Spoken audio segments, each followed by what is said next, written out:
Hi, I'm Cam. And I'm Space Girl. And today we're going to answer 2 questions. So, what's today's first question?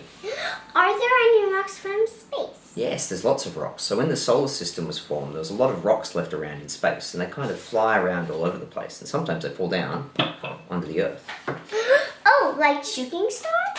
Yeah, that's right. So a shooting star is a rock that, as it's falling down through the atmosphere, it gets really hot.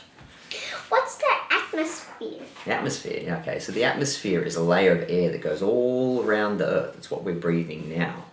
And as the rocks come down, they bump into that air and they get really, really hot and they start to glow. So that's how we see them as shooting stars. Eh? How do you get hot? Okay, well, what happens if you rub your hands together like this? It gets warm? Yeah, that's right. It's getting super warm, isn't it? So it's the same thing as the star? That's right. So yeah, so when you rub your hands together like this, it's called friction. Okay? Any 2 things rubbing together makes friction, and that makes heat. It turns movement into heat. So as the rock is bumping into all the air, it's like rubbing against the air, and that's how it gets super hot. So the friction between the air and rocks makes them hot? Yeah, that's right. That's what's making them hot. And some of them get so hot that they burn up completely. Those ones we call meteors. But others are so big that they hit the ground. Those are meteorites. Meteorites. Meteorite. Like the ones we saw. Yeah, that's right. Yeah, we saw meteorites can be all shapes and different sizes. And there's some at the Tokyo Science Museum that we saw. And they have a really cool collection of meteorites that have landed on Japan.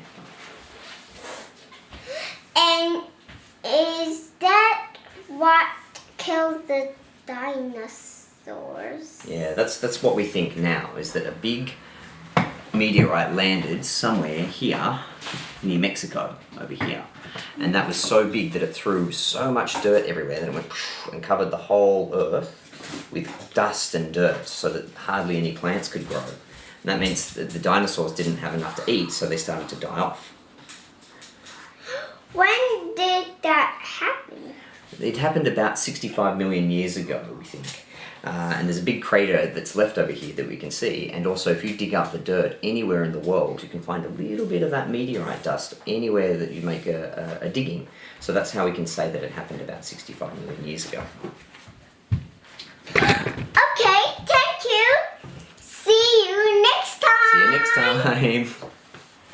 Hi, I'm Space Girl, and we answer lots of science questions. And if you have a question, please leave us a comment. Bye-bye. Bye-bye.